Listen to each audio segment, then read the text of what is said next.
Muy buenas a todos y bienvenidos a este video sobre estructuras metálicas y en particular sobre los métodos de diseño o filosofías de diseño.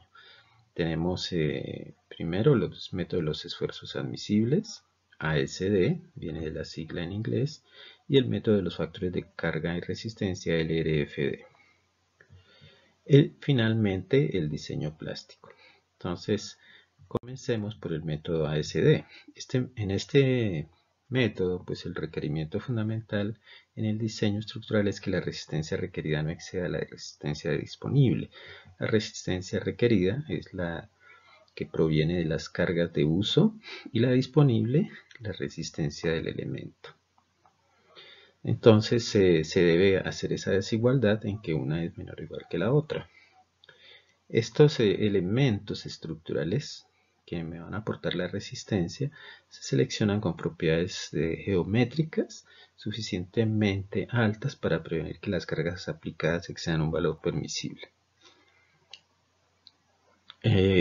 También, digamos, ese valor permisible se obtiene de tomar esa resistencia y dividirla entre un factor de seguridad. ¿Cuál resistencia? La nominal, o sea, la resistencia del elemento estructural. Se llama nominal cuando es teórica. Bueno, esto puede escribirse matemáticamente así. En esta ecuación, pues la resistencia requerida, R sub n es la resistencia nominal, F sub es el factor de seguridad, y ese cociente se llamaría resistencia permisible. Se debe tener en cuenta que resistencia es la capacidad de resistir fuerza axial de tensión o compresión, cortante o momento flector. Si en lugar de utilizar fuerzas se utilizaran esfuerzos, es decir, se dividen las fuerzas entre el área de la sección transversal, que es una propiedad geométrica del elemento, entonces la ecuación se convierte en esta de esfuerzos máximos, esfuerzos permisibles, y allí pues por eso se le conoce como diseño por esfuerzos permisibles o diseño por esfuerzos de trabajo.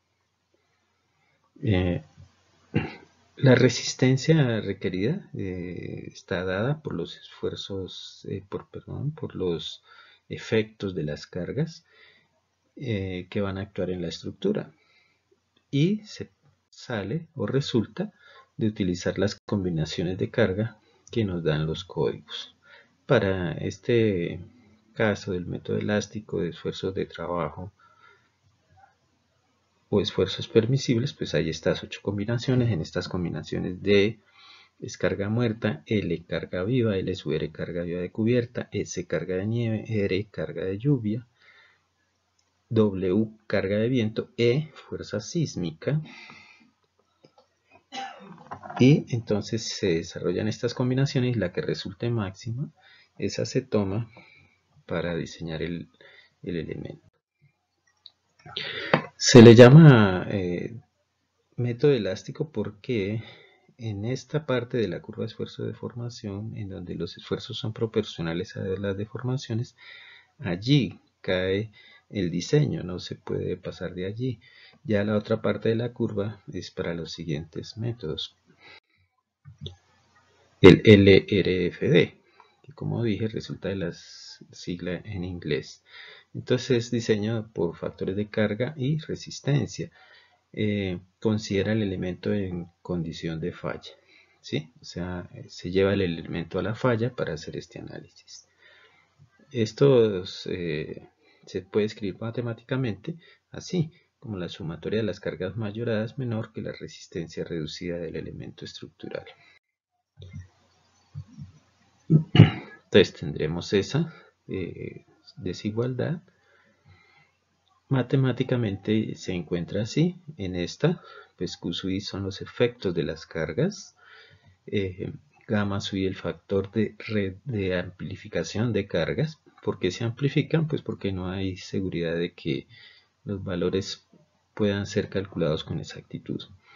Phi el factor de reducción de resistencia y R sub n la resistencia nominal o teórica del elemento. En términos de seguridad, esto significa que el estado límite es la afluencia, aunque también hay estados límites de servicio como las deflexiones. R sub n, phi Rn, ya se llama resistencia de diseño. Cuando está multiplicada por el factor de reducción de resistencia, se le suele llamar resistencia de diseño. En el método LRFD, pues las combinaciones de carga son las que se muestran allí, y como pueden ver acá, este 1,4D, carga muerta, o 1,6 carga viva, etcétera, son los factores de mayoración de cargas.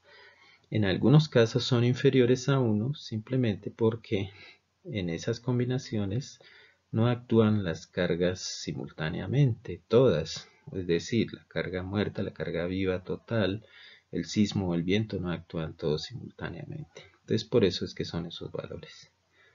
Aquí pues también hay esas combinaciones.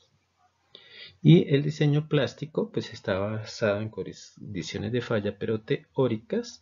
Se toma el elemento estructural, se le va incrementando la carga hasta que en los puntos de momento máximo de la viga se formen articulaciones plásticas y un mecanismo de falla. Ejemplo, tenemos una viga doblemente empotrada en los extremos y que le vamos a colocar una carga en el centro de la luz. Entonces esa carga se aumenta y se aumenta hasta que se formen esas articulaciones plásticas. Esos punticos negros son las articulaciones plásticas, y una vez que se forman tres se le llama mecanismo de falla.